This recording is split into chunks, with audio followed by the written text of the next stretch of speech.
Ice and GNTL man, have you ever said something in the heat of the moment that you instantly regretted? Or maybe you felt overwhelmed by emotion and didn't know how to respond. If so, you're not alone, and the solution may lie in a simple but powerful brain hack that can dramatically boost your emotional intelligence. Emotional intelligence isn't just about being nice or calm. It's about recognizing your emotions, understanding the emotions of others, and using that insight to guide your behavior. And here's the exciting part. Emotional intelligence is not fixed. You can train your brain to get better at it. Like any muscle, your emotional mind gets stronger with the right exercise. So what's the brain hack? Called Name It to Tame It. That's right. By simply labeling your emotions as they arise, you can reduce their intensity and regain control. It sounds simple, but the science behind it is powerful. Neuroscience shows that when we consciously name our emotions, I'm feeling anxious, I'm feeling angry, I'm feeling hurt, we activate the prefrontal cortex, the logical part of our brain, and decrease activity in the amygdala, the emotional center responsible for fight or flight reactions. When you name your emotion, you step outside of it. You become the observer, not the prisoner. You slow the emotional spiral and gain clarity. This brain hack doesn't take years of therapy or meditation. It just takes awareness and practice. Start in low-stakes moments when you're annoyed in traffic, when you're anxious before a meeting, or when you feel joy with a loved one. The more you do it, the more emotionally intelligent you become. In a world that's increasingly fast, reactive, connected, emotional intelligence is not a luxury. It's a necessity. So next time emotions rise, pause, breathe, and name it to tame it. That small step can change the way you lead, love, and live. Emotional intelligence, often referred to as EI or EQ's emotional quotient, is one of the most critical yet frequently overlooked components of personal and professional success. Unlike IQ, which measures intellectual ability, I measures how effectively we can navigate emotional landscapes, both within ourselves and in our interactions with others. It involves being aware of how emotions influence our thoughts and behaviors, learning to regulate those emotions in constructive ways, and being able to recognize and respond to the emotions of people around us with empathy and understanding. At its core, emotional intelligence is about self-awareness and social awareness. It means being able to pause in moments of emotional intensity and ask, what am I feeling right now? Why am I feeling this way? It also includes the capacity to understand what someone else may be experiencing emotionally, even when they aren't saying it out loud. This helps us respond with care, sensitivity, and emotional maturity. Emotional intelligence is broken down into several key components: self-awareness, self-regulation, motivation, empathy, and social skills. Self-awareness is the foundation.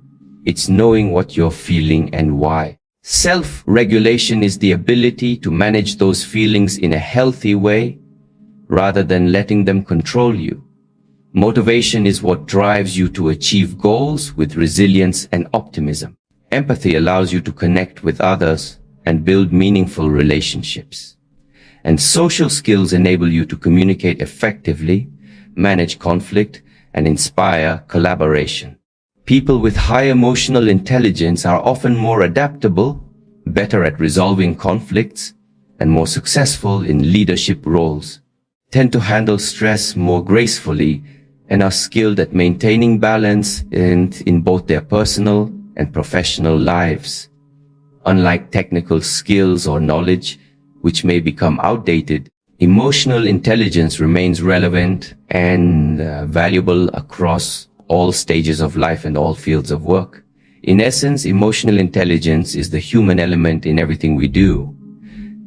It's not just about being in touch with feelings, about using that awareness to inform decisions, strengthen relationships, and build a deeper connection with ourselves and the world around us. One of the most empowering truths about emotional intelligence is that it isn't a trait you're simply born with or without. It's a set of skills that can be learned, practiced, and enhanced over time. Unlike IQ, remains relatively stable throughout a person's life, emotional intelligence is highly adaptable. It evolves as we grow, experience life, and intentionally work on understanding ourselves and others better. Means, no matter your starting point, you can become more emotionally intelligent with conscious effort and the right tools. Many people mistakenly believe that emotional intelligence is something you either have or don't. Think someone is just naturally empathetic or born a great communicator. While it's true that some individuals may have an early advantage due to their upbringing or personality, science shows that the brain is incredibly plastic. This concept, known as neuroplasticity, reveals that our neural pathways can be reshaped through practice and repetition. When we repeatedly engage in emotionally intelligent behaviors, such as reflecting before reacting, listening with genuine interest, or identifying our emotions, we literally rewire the brain to make these responses more automatic. Developing EI involves several steps, starting with self-awareness, noticing and naming your emotions in real time. From there, it extends to self-regulation, which means learning how to pause, breathe, and choose a thoughtful response rather than an impulsive reaction. Then comes empathy, the ability to step into someone else's emotional world, and social skills, which help us navigate conversations, resolve conflicts, and build trust. Abilities may seem abstract at first, but like any habit, they strengthen through practice. What's especially important is that emotional intelligence can be cultivated in everyday moments. Each time you resist the urge to interrupt someone, each time you check in with how you feel before sending a message, or each time you pause to consider someone else's point of view, you're reinforcing emotionally intelligent behavior. Over time, these small acts accumulate into powerful changes in how you think, feel, and relate. Moreover, growing your emotional intelligence is not only possible, it's essential. In today's complex, fast-paced world, where people face constant change, uncertainty, and pressure, those who can stay emotionally grounded and connected stand out. Emotional intelligence isn't just about being nicer or more sensitive. It's about being more aware, more in control, and more effective in every human interaction. One of the most effective and accessible strategies for improving emotional intelligence is a technique known as name it to tame it. A phrase popularized by Dr. Dan Siegel, a clinical professor of psychiatry and a pioneer in the field of interpersonal neurobiology. At its heart, brain hack involves consciously identifying and labeling your emotions as they arise, giving a name to what you're feeling in the moment. It may sound simple, even trivial. Practice is backed by solid neuroscience and can have a profound effect on how we process and regulate our emotions. When emotions surge, whether it's anger during a disagreement, anxiety before a presentation, or sadness after a disappointment, our brains often default to reactive mode. This response is controlled largely by the amygdala, the brain's emotional alarm system, which prepares the body to either fight, flee, or freeze. While this can be helpful in real danger, it often leads to overreaction or miscommunication in everyday situations. The name it to tame it method provides a way to interrupt this automatic emotional flood. Here's how it works. When you experience a strong emotion and pause to label it, saying to yourself something like, I'm feeling overwhelmed, or I'm really frustrated right now. You engage the prefrontal cortex, the more rational, reasoning part of the brain. This shift in neural activity decreases the intensity of the emotion, because the act of naming it pulls you out of pure reaction and into conscious reflection, allows you to separate yourself from the emotion and view it more objectively, which is the first step toward managing it effectively. This hack is particularly powerful because it builds self-awareness, the foundational pillar of emotional intelligence. It teaches you to observe rather than be swept away by your emotions. It can help reduce emotional outbursts, prevent miscommunication, and give you space to respond thoughtfully instead of impulsively. It also enhances your ability to empathize with others. When you become more attuned to naming your own emotional experiences, you develop a greater sensitivity to what others may be feeling as well. Name it to tame it doesn't require any special tools, therapy sessions, or years of meditation. Something anyone can do in any moment. Whether you're at work, in a heated conversation, or lying awake at night with racing thoughts. It empowers you to be more emotionally literate, to develop a nuanced vocabulary for your feelings, and to approach emotional moments with greater calm and control. Understanding the brain's inner workings is key to realizing why emotional intelligence techniques like labeling emotions are so effective. At the center of this process are two critical brain regions, the prefrontal cortex and the amygdala. These two areas are constantly in conversation. They serve very different functions, and the balance between them can determine how we react under stress, conflict, or emotional strain. The amygdala is part of the limbic system, the brain's emotional command center, responsible for detecting threats and triggering automatic survival responses, fight, flight, or freeze. This makes it essential for keeping us safe. It can also hijack our thinking in moments that don't actually require such a strong response. For example, if you receive negative feedback at work, your amygdala might react as if you're being attacked, flooding your system with stress hormones and pushing you into defensive or reactive behavior, even though there's no real physical danger. That's where the prefrontal cortex comes in. Located at the front of the brain, region is involved in reasoning, decision-making, impulse control, and emotional regulation. It's what allows us to pause, reflect, and choose a wise course of action, instead of just reacting. However, when emotions run high, prefrontal cortex can get overruled by the amygdala, making it harder to think clearly or respond rationally. This is often referred to as an amygdala hijack. Now, when we apply the name it to tame it technique, the act of consciously identifying and labeling what we're feeling, something powerful happens neurologically. Studies using brain imaging have shown that simply putting feelings into words reduces activity in the amygdala and increases activity in the prefrontal cortex. In other words, by labeling our emotions, we help shift control from the reactive, emotional brain to the thoughtful, logical brain. This allows us to feel calmer, think more clearly, and make better decisions. Brain-based response explains why people often say they feel better after talking about their feelings or writing them down. It's not just psychological. It's physiological. The act of naming emotions actually changes brain function in real time, giving us more command over our inner world.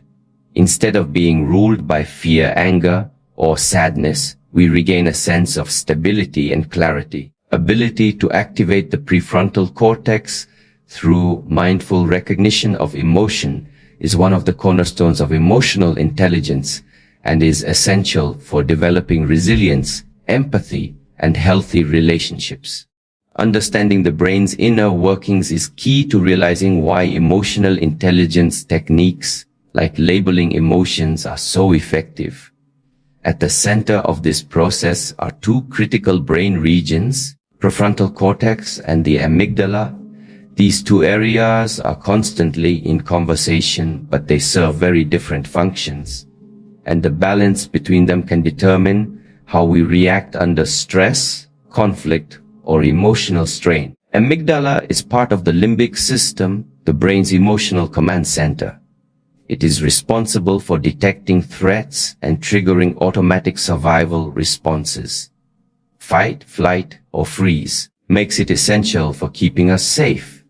But it can also hijack our thinking in moments that don't actually require such a strong response. For example, if you receive negative feedback at work, your amygdala might react as if you're being attacked, flooding your system with stress hormones and pushing you into defensive or reactive behavior, even though there's no real physical danger. That's where the prefrontal cortex comes in. Located at the front of the brain, this region is involved in reasoning, decision-making, impulse control, and emotional regulation. It's what allows us to pause, reflect, and choose a wise course of action instead of just reacting. However, when emotions run high, the prefrontal cortex can get overruled by the amygdala, making it harder to think clearly or respond rationally, often referred to as an amygdala hijack. Now, when we apply the name it to tame it technique, the act of consciously identifying and labeling what we are feeling, something powerful happens neurologically. Studies using brain imaging have shown that simply putting feelings into words reduces activity in the amygdala and increases activity in the prefrontal cortex. In other words, by labeling our emotions, we help shift control from the reactive emotional brain to the thoughtful logical brain. This allows us to feel calmer, think more clearly, and make better decisions. Brain-based response explains why people often say they feel better after talking about their feelings or writing them down. It's not just psychological, it's physiological. Act of naming emotions actually changes brain function in real time, giving us more command over our inner world. Instead of being ruled by fear, anger, or sadness, we regain a sense of stability and clarity. Ability to activate the prefrontal cortex through mindful recognition of emotion is one of the cornerstones of emotional intelligence and is essential for developing resilience, empathy, and healthy relationships. Negative emotions are a natural and unavoidable part of being human. We all experience anger when we feel wronged, fear when we face uncertainty, and anxiety when we're under pressure. These emotions, though uncomfortable, serve important biological and psychological functions. Anger can alert us to injustice, fear can help us avoid danger, and anxiety can push us to prepare for future challenges. However, emotions go unchecked or become overwhelming. They can distort our thinking, damage our relationships, and impair our ability to function effectively. Is where the power of labeling emotions, the name it to tame it technique, becomes so valuable. When we're swept up in a negative emotion, our nervous system reacts as if we're facing a threat, even if that threat is just a critical email, a traffic jam, or a tense conversation. In these moments, our stress response system kicks in, heart rate increases, muscles tighten, breathing becomes shallow, and our thoughts often spiral. Without a strategy to interrupt this cycle, we can become reactive, yelling, withdrawing, overthinking, or shutting down. But by simply naming the emotion, I'm feeling frustrated, I'm scared, I feel rejected, we engage a process that neurologically reduces its grip on us. Scientific studies using functional MRI scans have shown that when people label their emotions during distressing moments, activity in the amygdala, the emotional alarm center of the brain, decreases. Simultaneously, prefrontal cortex, which is responsible for logical thinking and regulation, becomes more active. This shift in brain activity translates into a tangible calming effect. It doesn't erase the emotion, but it softens it, slows it down, and makes it more manageable. This reduction in emotional intensity is crucial because it restores our ability to think clearly, communicate effectively, and make decisions based on values rather than impulses. Consider how this might play out in real life. Let's say you're about to give a presentation and you feel a wave of anxiety coming on. Instead of trying to ignore it or telling yourself to, just relax. You pause and acknowledge it. I'm feeling nervous. This matters to me. That small moment of recognition can be enough to regulate your nervous system, helping you calm down and focus.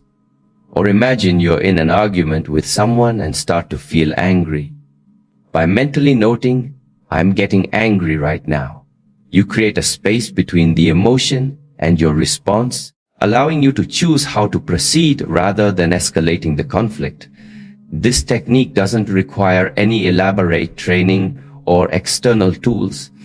It's something you can do internally, in real time, wherever you are. Over time, you make a habit of labeling emotions. Your brain becomes better at regulating them naturally. You develop emotional resilience, which is the ability to bounce back from setbacks without being derailed by intense emotional reactions. You also become more emotionally agile, able to move through difficult feelings without getting stuck in them. In a world where people are often overwhelmed by stress, uncertainty, and social tension, the ability to reduce the intensity of negative emotions is a superpower. It protects your mental health, strengthens your relationships, and equips you to handle life's challenges with clarity and composure. All starts with something as simple and as powerful as naming what you feel. Emotional intelligence is not something that develops overnight. Like physical fitness, it's a skill set that strengthens through consistent small efforts. Practicing the name it to tame it technique and other emotionally intelligent habits in ordinary today situations is one of the most effective ways to build long-lasting emotional resilience and self-awareness. These daily moments, often overlooked, are the training grounds for mastering your emotions. The more you use these techniques in real life, the more naturally and instinctively they begin to guide your reactions, especially in high pressure or emotionally charged situations. Easy to assume that emotional growth only happens during major life events like a breakup, a job loss, or a personal crisis. But the truth is, your capacity to handle big emotional waves is built through the micro moments of everyday life.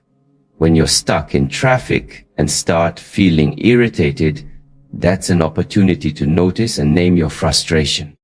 When your child or partner makes a comment that stings, instead of reacting instantly, you can pause and say to yourself, I'm feeling hurt, or that triggered some anger in me. These are not dramatic moments, but they are deeply important because they form the emotional habits that shape how you handle life overall. Practicing this kind of emotional labeling regularly helps you develop emotional awareness, which is the ability to recognize and accurately interpret your feelings as they arise. Over time, self-knowledge helps you detect emotional patterns. You start to see which environments, people, or thoughts tend to trigger certain feelings. With that awareness, you gain more control over your emotional landscape. You begin to anticipate and prepare for difficult emotions rather than being blindsided by them. You also learn to recognize early warning signs in your body, like a tightening chest, clenched jaw, or rapid heartbeat, and link them to emotional states like anxiety or anger. That mind-body connection becomes sharper and more reliable with regular practice. Kind of emotional self-work also leads to greater resilience, the ability to recover from emotional setbacks more quickly and with less damage. Instead of getting stuck in rumination, spiraling into negative thought patterns, or exploding in anger, you gain the ability to pause, recalibrate, and respond with intention. You bounce back more effectively because you're not avoiding or repressing emotions. You're meeting them head on, processing them in a healthy way, and learning from them. It becomes easier to move forward, even when things don't go as planned. Practicing emotional intelligence in everyday life also improves your interpersonal awareness. When you regularly identify your own emotions, you become more attuned to recognizing emotions in others. You start to pick up on subtle cues in tone, body language, and facial expressions that reveal how someone else is feeling, even if they're not saying it directly. This ability to read the room is critical for building stronger relationships, avoiding unnecessary conflict, and fostering deeper connection. The beauty of emotional intelligence is that it compounds. Every small effort, every moment you name a feeling instead of suppressing it, every pause before reacting, every breath taken before speaking, adds to your emotional toolkit. What begins as a conscious effort eventually becomes a subconscious strength. And while this transformation takes time, consistency, and patience, the results are profound: a calmer mind, stronger relationships, clearer decisions, and a deeper connection with yourself and others. One of the most powerful yet underrated skills within emotional intelligence is something called emotional granularity. It refers to the ability to identify and articulate emotions with a high level of precision rather than using vague or general terms. Instead of saying, "I feel bad," someone with emotional granularity might say, "I feel disappointed, I'm embarrassed, or I'm discouraged."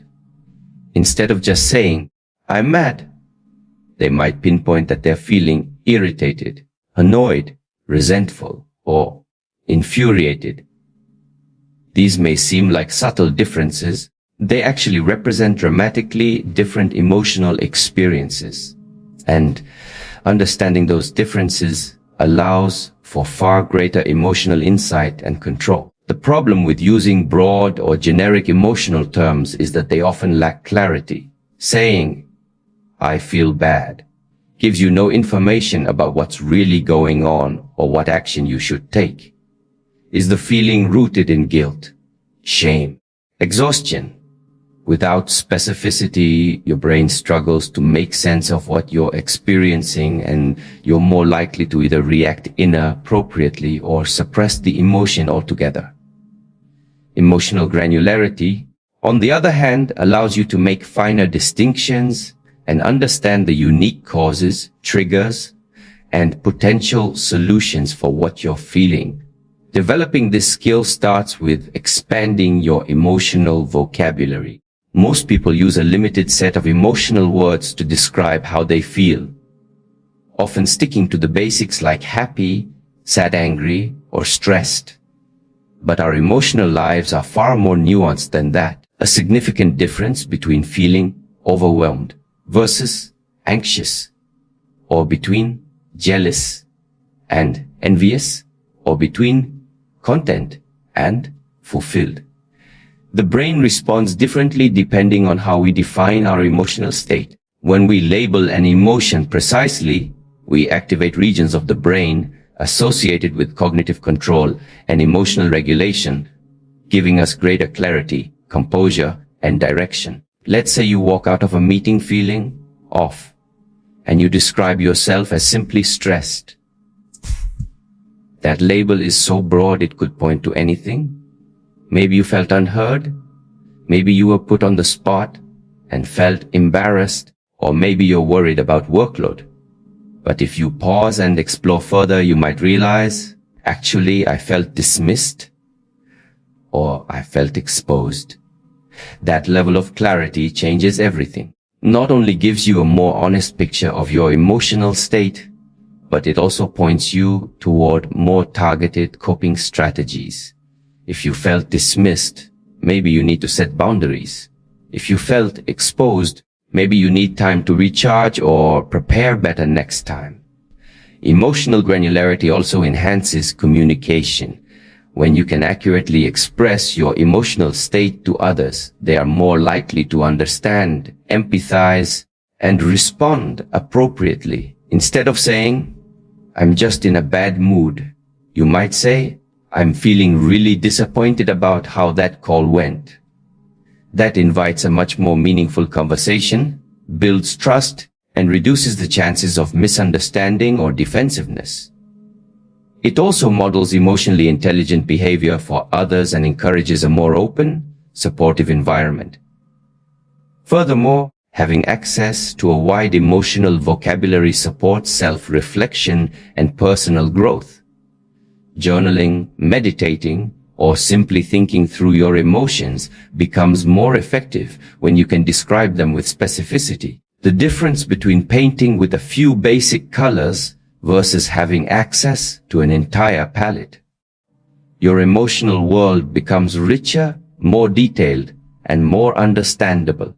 Practicing emotional granularity doesn't require perfection, just curiosity and intention.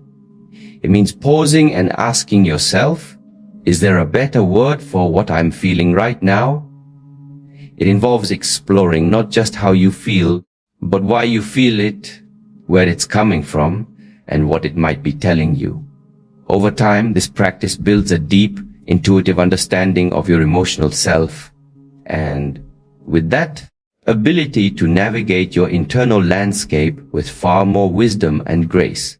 No matter what, one of the most profound benefits of increasing emotional intelligence, especially through techniques like labeling emotions, is its ability to enhance empathy. Empathy is the capacity to recognize, understand, and feel what another person is experiencing emotionally. It's a cornerstone of meaningful human connection and an essential skill in both personal and professional relationships. But empathy doesn't begin with understanding others. It starts with understanding yourself. When you develop the habit of naming your own emotions, you begin to build an inner emotional compass. You become more aware of the subtle cues that signal specific feelings in your body, thoughts, and behaviors. You start to notice patterns in your emotional responses. What triggers certain reactions, how long they last, and what helps you move through them. This growing self-awareness doesn't just help you manage your own feelings. It lays the foundation for recognizing those same emotional cues in the people around you. Think about it. You've learned to recognize the feeling of frustration building in yourself. The tightness in your chest, the shorter fuse, urge to withdraw or lash out. Then you're more likely to spot it when someone else is experiencing it too. You begin to notice not only what people say, but how they say it. The shift in their tone, their posture, facial expressions. These cues, once invisible, start to stand out because you've become attuned to them in your own emotional life. And because you've practiced giving language to your own feelings, you become more skilled at helping others articulate theirs. This creates a kind of emotional resonance, a shared emotional language between you and others. You're no longer guessing what someone might be going through or projecting your own assumptions onto them. Instead, you're able to hold space for their emotions with clarity and compassion. You're better equipped to say things like, "Sounds like you're feeling overwhelmed," or "Do you feel let down right now?" And those small acts of emotional recognition can have an enormous impact. They help people feel seen, heard, understood, which in turn builds trust, deepens connection, and opens the door to more honest and productive communication. Empathy, in this sense, not just about being nice or sensitive. It's a strategic and relational strength. In leadership, it helps you manage teams more effectively because you're able to sense the emotional undercurrents that affect morale, motivation, and performance. In parenting, it helps you understand what your child might be feeling beneath their behavior, allowing you to respond with guidance rather than punishment. In friendships and romantic relationships, empathy strengthens bonds, resolves conflict more peacefully, and creates a foundation of emotional safety. Moreover, practicing empathy rooted in emotional intelligence also helps prevent emotional burnout, a common issue for those who are highly empathetic. When you understand your own emotional boundaries and needs, you're more likely to approach others' emotions with compassionate presence rather than emotional absorption. That means you can support others without taking on their pain as your own, a crucial distinction that protects your mental and emotional health. And empathy is not just reactive, it's proactive. The more fluent you become in emotional language, the more you can anticipate the needs and feelings of others before tensions rise. You might notice when a colleague seems unusually quiet and check in with them, or sense when a partner is holding something in and create a space for them to share. This kind of emotionally intelligent awareness strengthens every relationship in your life, making you not only more connected, also more influential, respected, and emotionally grounded. One of the most remarkable aspects of emotional intelligence, particularly through consistent practices like labeling your emotions, is that it doesn't just improve how you feel or act temporarily, it actually leads to long-term structural changes in your brain. Through a process known as neuroplasticity, your brain is constantly rewiring itself based on the experiences, habits, and thoughts you repeat. Means that the more often you consciously identify and manage your emotions, the more you strengthen the neural pathways associated with thoughtful, intentional responses. And the more you weaken those associated with impulsive, reactive behavior. When we're not emotionally aware, our brain defaults to primitive survival mechanisms. We become reactive, defensive, and ruled by our amygdala, the part of the brain that triggers the fight, flight response. This is helpful in moments of real danger, but in modern life, it often gets activated by perceived threats like criticism, disappointment, or social tension. Without emotional regulation skills, we can easily fall into patterns of lashing out, shutting down, over-apologizing, or spiraling into anxiety, not because we choose to, but because the brain is reacting on autopilot. However, when you begin to regularly practice identifying and naming your emotions, you engage your prefrontal cortex, the area of the brain responsible for reasoning, planning, decision-making, and self-control. Part of the brain helps you interpret emotional signals more clearly, and it gives you the space to pause, process, and respond rather than react. Over time, practice builds stronger connections between the emotional and rational centers of the brain, allowing you to stay more centered even when emotions are high. What's truly powerful is that with repetition, thoughtful response pattern becomes your default. Just as muscles grow stronger with repeated exercise, your brain becomes more efficient at regulating emotions the more you train it. Instead of feeling hijacked by anger, fear, or sadness, you start to notice those emotions as they arise, acknowledge them with clarity, and decide on the best course of action. The gap between stimulus and response becomes wider, giving you a greater sense of control and inner peace. This brain rewiring isn't limited to isolated situations. It affects all areas of your life. In the workplace, you become less reactive to stress, better at giving and receiving feedback, and more composed under pressure. In personal relationships, you become more patient, less defensive, and more capable of handling conflict without escalation. In moments of solitude, you experience fewer emotional outbursts or self-critical spirals, and more moments of clarity, calm, and confidence. These shifts may feel small at first, but over time, fundamentally change how you experience the world and interact with others. This transformation is especially important because we live in an age of constant stimulation and stress. Social media, work demands, news headlines, and personal responsibilities can overwhelm the nervous system and keep us in a near constant state of reactivity. But by practicing emotional labeling, this seemingly simple brain hack, you train your mind to slow down, observe, choose a wise response even in the middle of chaos. You become someone who can remain grounded in situations that might unravel others, someone who brings steadiness and clarity to their environment rather than absorbing its turbulence. And perhaps most importantly, change reinforces a sense of emotional agency, the empowering realization that you are not at the mercy of your emotions.